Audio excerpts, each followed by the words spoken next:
দিকে চলছে গতকালকে যখন আপনার পঙ্গু হাসপাতালের সামনে আহত স্টুডেন্টসদের বা আমজনতার একটা বিক্ষোভ রাস্তায় ছিল, উপদেষ্টাদেরকে তারা সেখানে দেখতে চেয়েছিল। একদিকে যখন ওই আন্দোলন চলছিল, অন্যদিকে 4 ঘন্টার রুদ্ধদ্বার বৈঠক করেছিল আমাদের প্রধান যারা সমন্বয়ক আছে। তো তাদের এই অ্যাক্টিভিটিস, তাদের এই আলোচনা, এই মুভমেন্ট, কেউ কেউ বলছেন যে ছাত্ররা কি আসলে কিংস পার্টি গঠন করতে যাচ্ছে। পরিস্থিতি কেউ কেউ বলছেন এমনই, তবে বৈষম্য বিরোধী ছাত্র আন্দোলনের সমন্বয়করা বলছেন এমন কিছু না, আমরা সরকারকে প্রেসারে রাখার জন্য এই কাজগুলো করছি। তো কি কাজ করছে? বৈষম্য বিরোধী ছাত্র আন্দোলনের কেন্দ্রীয় সমন্বয়কদের একটা সভা হয়েছে গতকালকে। সারা বাংলাদেশের 158 জন যারা সমন্বয়ক আছে তাদেরকে এখানে ডেকেছিল।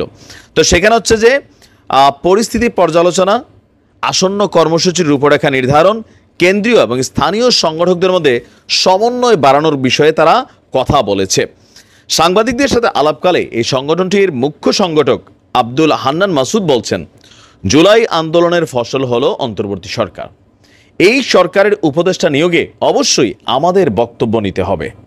তো আচ্ছা, তারা বলছে যে এখন কোনো উপদেষ্টা মন মতো চাইলেই দিতে পারবেন, এটা হচ্ছে সমন্বয়কদের বক্তব্য। কিন্তু মাহফুজ যিনি উপদেষ্টা পদে আছেন এই মুহূর্তে, তার বক্তব্য হচ্ছে যাদের নিয়োগ দেওয়া হয়েছে তাদের সামনের দিকের কর্ম তারা প্রমাণ করবে যে তা সরকারের এই সিলেকশনগুলো ভুল ছিল না। মানে সরোয়ার ফারুকি এবং যিনি আকিজ গ্রুপের কর্ণধার আছেন এই মুহূর্তে একজন, তাদের দুজনকে যে সমালোচনা বিতর্ক সমন্বয়করা করছে, অন্যান্য রাজনৈতিক দলগুলো করছে, অন্তর্বর্তী সরকার কিন্তু সেটাতে খুব বেশি ফোকাস করে নাই। তারা বলে নাই যে তাদেরকে বাতিল করবে, নতুন কাউকে নিয়োগ দেবে। তারা বলছে তারা তাদের কর্মের মাধ্যমে প্রমাণ করে তুলবে যে সরকারের সিলেকশনটা ঠিক ছিল। তো সেই ডাকে সাড়া দিয়া মোস্তফা সরোয়ার ফারুকি তিনি আবার তার মন্ত্রণালয় থেকে বঙ্গবন্ধু শেখ মুজিবুর রহমানের ছবিটা সরিয়ে দিয়ে প্রমাণ করেছেন তিনি আসলেই ফেসিস্টদের দোষণ না। আচ্ছা, এই সভায় আরও বেশ কিছু আলোচনা হয়েছে।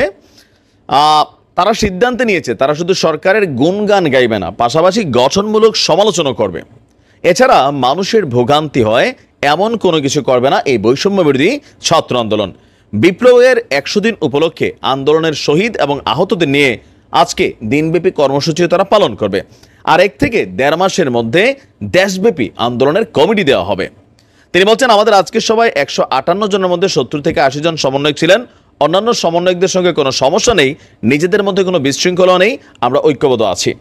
এখন কালকে 2-3 দিনের মধ্যে একটা নির্বাহী কমিটি গঠন করবে, এরপরে হচ্ছে সারা বাংলাদেশে তাদের কমিটি দিবে। এই যে এত কমিটি দেওয়া, এইটাকেই বিএনপি বা অন্যান্য যারা রাজনৈতিক বিশ্লেষক আছেন তারা ভাবছেন যে তারা একটা পলিটিক্যাল মুভমেন্টে যাচ্ছে। এখন হাসনাতরা বলছে আমরা পলিটিক্যাল মুভমেন্টে যাচ্ছি না, আমরা কিংস পার্টি নই, আমরা কিংস মেকার।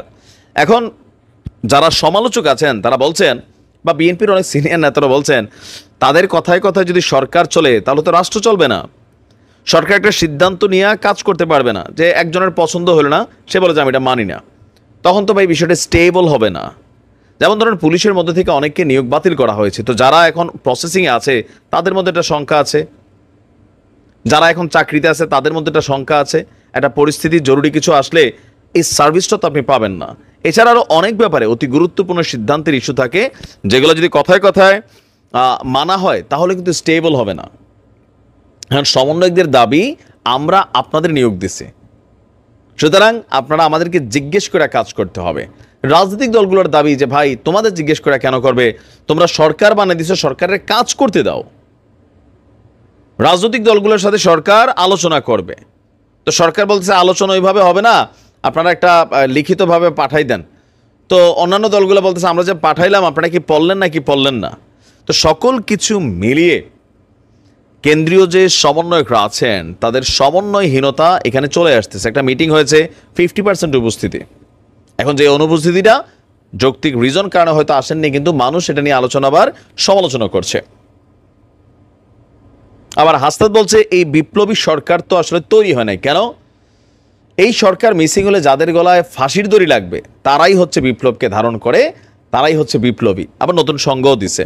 তো সব কিছু মিলিয়ে তাদের যে মুভমেন্টটা কোথাও না কোথাও আগামী দিনে 2 থেকে 2.5 বছর পরে বিএনপির জন্য একটা বড় ধরনের ফ্যাক্ট হয়ে দাঁড়াবে। কেন বলি, তাদের এই সমর্থনটা যদি জোট হিসাবে জামাতরে দিয়ে দেয়, কারণ অনেকেই বলে যে এটা জামাতের বি টিম, তা আমি তো দেখি এখানে আওয়ামী লীগেরই সাবেক টিম, এখানে অনেক কিছু আছে। তখন কিন্তু বিএনপির জন্য ঝামেলা হবে। কেন? জামাত এমনিতে একটা শক্তি হিসেবে কাজ করতেছে, সমন্বয় দিয়ে সারা দেশব্যাপী একটা টিম তৈরি হয়ে গেলে সেই টিমের ভোটটা আবার পাবে। একা হয়তো নির্বাচন করার সাহস মানে সামাও যারা যারা বলছেন যে এরকম হইতে পারে। তো সেই ক্ষেত্রে বিএনপির নেতাকর্মীরাও দেশব্যাপী বিভিন্ন জায়গায়, গতকালকে দেখছি বরিশালে না সাতক্ষীরা জানি 200-250 মানুষ গিয়া আপনার কত একর চিংড়ির ঘের জানি দখল করে ফেলছে টেটা বল্লম নিয়া। বিভিন্ন জায়গায় এগুলো করছে। তো মানুষ কি হচ্ছে, চাঁদাবাজি, লুটপাটি, দুর্নীতি এগুলো দেখা ভাবতেছে আরে বিএনপি ক্ষমতায় আসবা, না আসতেই তোমরা এগুলো শুরু করছো, আসার পরে কি করবা? দেন মানুষ ভোটটা কোথায় দিবে? জামাত ইসলামকে দিবে, অথবা নতুন শক্তি হিসাবে যদি সমন্বয় একটা কোনো দল করে। তবে বিএনপিকে বিষয়গুলো কনসার্ন করা উচিত। তারেক রহমান তিনি যথেষ্ট চেষ্টা করছেন, নিজের জন্মদিনও পালন করতে দেন নাই, বা আরও বিভিন্ন কিছু পোস্টার ব্যানার টানার করার জন্য সিদ্ধান্ত দিয়েছেন, অনেক কিছু করছেন, কিন্তু সামহাও লুটেরা শ্রেণী যেটা আছে 2 থেকে 4%, এদেরকে কিন্তু কন্ট্রোল করতে পারছে না। মানুষ এগুলো দেখে ফেসবুকে আসে, বিরক্ত হচ্ছে। সো বিএনপির ওই বিষয়গুলো একটু ফোকাস রাখা উচিত। আগামী দিনে যে কোনো সিচুয়েশনকে মোকাবেলা করার জন্য ওই রাজনৈতিক অবস্থানটা নিজেদের নিশ্চিত রাখা উচিত। ডোনাল্ড ট্রাম্প কি আসলে পল্টে নিচ্ছেন? উপরে যা দেখাচ্ছেন ভেতরে ভেতরে তার ফিলিংসটা কি? বিশেষ করে ইসলির প্রতি তার যে অতীত সমর্থন, তার যে অতীত ভালোবাসা, তিনি কি সেই ভালোবাসার জায়গা থেকে সরে এসে নির্বাচনের আগ থেকে যেই কথাগুলো বলেছেন, অথবা ফিলিস্তিনের প্রেসিডেন্ট মাহমুদ আব্বাসকে দেওয়া যে বক্তব্য তার, সেগুলোর সাথে আজকে ইসলি যেই ঘোষণা দিয়েছে সেই ঘোষণাটা কতটা সাংঘর্ষিক দেখেন, এদের লেভেল অফ কনফিডেন্স দেখেন। আর ট্রাম্প হোয়াইট হাউসে প্রবেশের আগেই, মানে শপথ গ্রহণ করার আগেই তারা সব কিছু রেডি করে ফেলেছে যে তারা কি করতে যাচ্ছে। কারণ তাদের বক্তব্য তারা অন্তর থেকে বিশ্বাস করে বা ওভার কনফিডেন্ট যে ট্রাম্প এই কাজের সমর্থন করবেন।